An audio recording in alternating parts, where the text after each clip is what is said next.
Let's talk about you, man.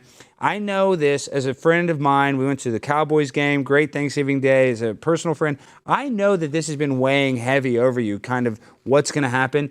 I know you get the 60-day sentence. I know that's terrible, but does it feel like a relief at least? You got some closure, or at least you're heading towards the end of this nightmare, or is it no relief whatsoever?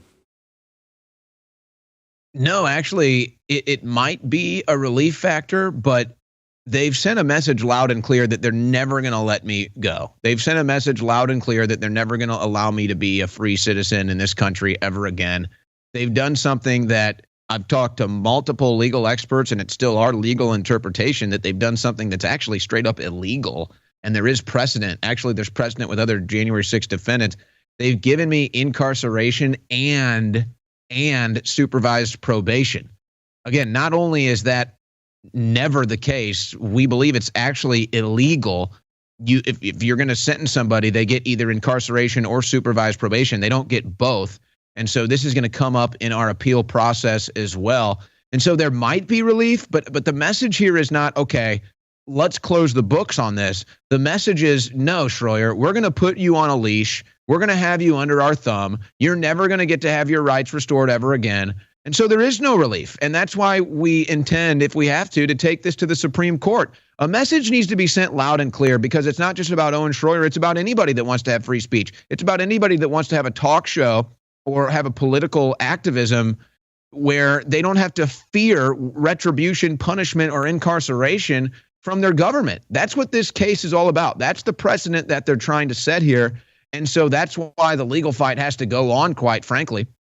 No, and it really does, because when they get you on that supervised probation, they want to keep you on a long probation so that you can violate it, so then they can throw you in jail for more stuff. So it'd almost be better to do 60 days than. And they've tried. I mean, I could tell you some stories. They've tried multiple times. But you know, I'm a Boy Scout. I'm the nicest guy around. I don't break any laws. I don't do anything illegal. I'm 100% A+ good behavior under my probation for more than 4 years now. Yeah. Yeah, but they just want to set up a trap. Okay, so let's play this Vivek clip. I want to get your opinion on this. It's not a clip. It's just his tweet defending you. So yeah, this is Vivek coming in your honor. Okay, go read it, Jimmy. I can't read it. I'll read the just like yesterday. A man by the name of Owen Shroyer was sentenced to prison for speech, not violence, on January 6th for marching around the Capitol, using a bullhorn and shouting things like 1776, no violence, blah blah blah blah. And then he basically defended you. So we were wondering your thoughts on that, Owen. Well, Vivek is the only candidate that has defended my case. And, you know, I don't really do this for political clout. I'm not really looking like a dog begging for a treat from, our big political leaders like Donald Trump. I do think it's interesting, though, that I have done more for Donald Trump probably than 99% of his supporters, and specifically 99% of the people in the media that support him. And it's because of that I am going through this punishment. Now, again, I'm not looking for a pat on the head or a doggy treat from Donald Trump. I really don't care. But it is odd to me that it would seem from the communications I've had with the Trump campaign and even meeting Don Jr., that are they even aware that I'm still being politically persecuted for standing up during his impeachment hearing and calling the whole thing a hoax and saying Trump is innocent? Nobody else has done that. But he takes plenty of time to go on other people's shows. Again, it's not about me. I don't do this for clout. I don't do this for pats on the head. I really couldn't care less. But having said that, again, the issue is bigger than me. The fact that Vivek Ramaswamy understands the implications of my case, and the fact that Vivek Ramaswamy is obviously not afraid to say my name and call this out in a very exact way.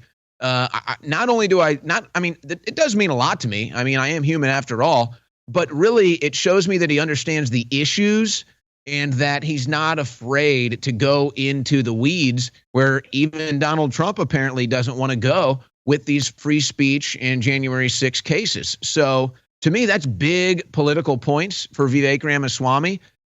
It's ironic, too, because I still probably wouldn't vote for him just because he doesn't have enough political capital for me. I like the guy. One guy that had your back, you're voting for him. No, you have to vote for him real quick. This is why, because everybody loves Donald Trump, but you said it best. Listen, I love Donald Trump. I love what he did. I think he was a great president, except for when he shut down the government and gave everybody $1,400. But I'm saying other than that, I loved him. But, dude, what he did to January 6ers is unacceptable. It is unacceptable for what every single person that was there on his behalf, was fighting for a system that they thought, or we all felt, and I think the case to be true, that we were robbed, that we had an election stolen. So the idea that he is not white knighting for people like yourself, people like Richard Barnett, I mean, just Jacob Chansley, the QAnon shaman, I mean, I'm just saying anybody that was involved on January 6th was there because they love our country. And Trump, in my opinion, has turned his back on them and has really shown me a side of him that I don't like. So what is your opinion on all that?